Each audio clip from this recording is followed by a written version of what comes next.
Nigerian ലഹരി mafia കേസിൽ പ്രതികൾക്കെതിരെ രാജ്യദ്രോഹ കുറ്റം ചുമത്താൻ പോലീസിന്റെ ആലോചന. കേരളത്തിലേക്കുള്ള ലഹരിക്കടത്തലിന് പിന്നിൽ നൈജീരിയയിലെ ബയാഫ്ര വിഘടനവാദികളെന്ന് കണ്ടെത്തൽ. നേപ്പാളിലും സംഘം ലഹരി വിതരണം ചെയ്തെന്നും അന്വേഷണ സംഘം കണ്ടെത്തിയിട്ടുണ്ട്. ദീപക് ധർമ്മടം ചേരുന്നു കോഴിക്കോട് നിന്ന് വിവരങ്ങളുമായി. ദീപക്, ഇതൊരു മറ്റൊരു വഴിത്തിരിവിലേക്ക് കടക്കുകയാണോ ഈ കേസ്? ലഹരി കടത്ത് എന്നുള്ളതിനപ്പുറത്തേക്ക് രാജ്യദ്രോഹ കുറ്റം, ആ രീതിയിലേക്ക് കാര്യങ്ങൾ പോകുന്നു. എന്താണ് വിവരങ്ങൾ?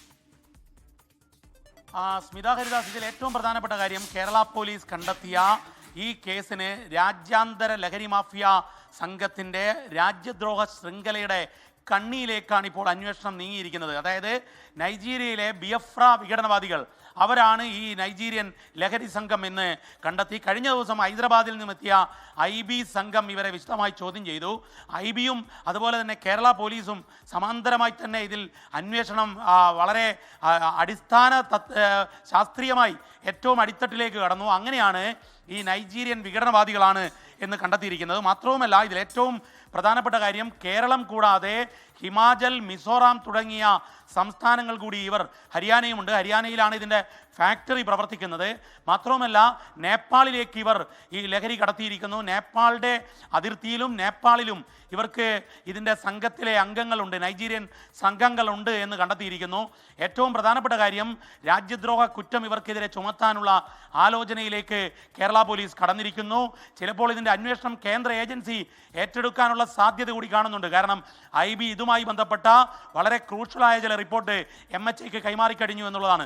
അതായത് ഇന്ത്യയെ ശിഥിലീകരിക്കുക എന്ന ലക്ഷ്യത്തോടു കൂടി നൈജീരിയയിൽ നിന്നും ലഹരി മാഫിയ ഇന്ത്യയിലേക്ക് വൻതോതിൽ കടന്നിട്ടുണ്ട് എന്നുള്ളതാണ് സിറ്റി പോലീസ്, അതായത് കേരളത്തിലെ പോലീസാണ് ഇതാദ്യം കണ്ടെത്തുന്നത്. കോഴിക്കോട് സിറ്റി പോലീസ്, ടൗൺ പോലീസാണ് ഇത് കണ്ടെത്തിയത്.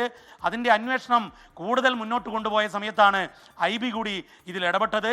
അതിൽ കണ്ടെത്തിയിരിക്കുന്നത് ഈ നൈജീരിയൻ സംഘം ചെറുതല്ല, വലിയ സംഘം ഇന്ത്യയിലേക്ക് എത്തിയിരിക്കുന്നു.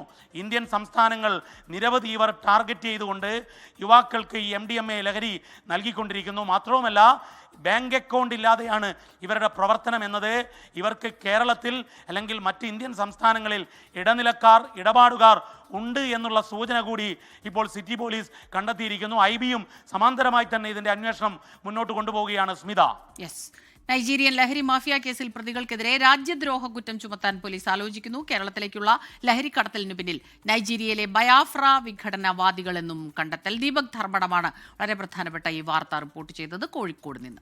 ലോകത്തെവിടെയായാലും ഏത് സമയത്തും 24 വാർത്തകളും ഓഗ്മെന്റഡ് റിയാലിറ്റി പാക്കേജുകളും എക്സ്പ്ലെയിനറുകളും വിശദമായി കാണാൻ ഞങ്ങളുടെ YouTube ചാനൽ നിങ്ങൾക്ക് സബ്സ്ക്രൈബ് ചെയ്യാം.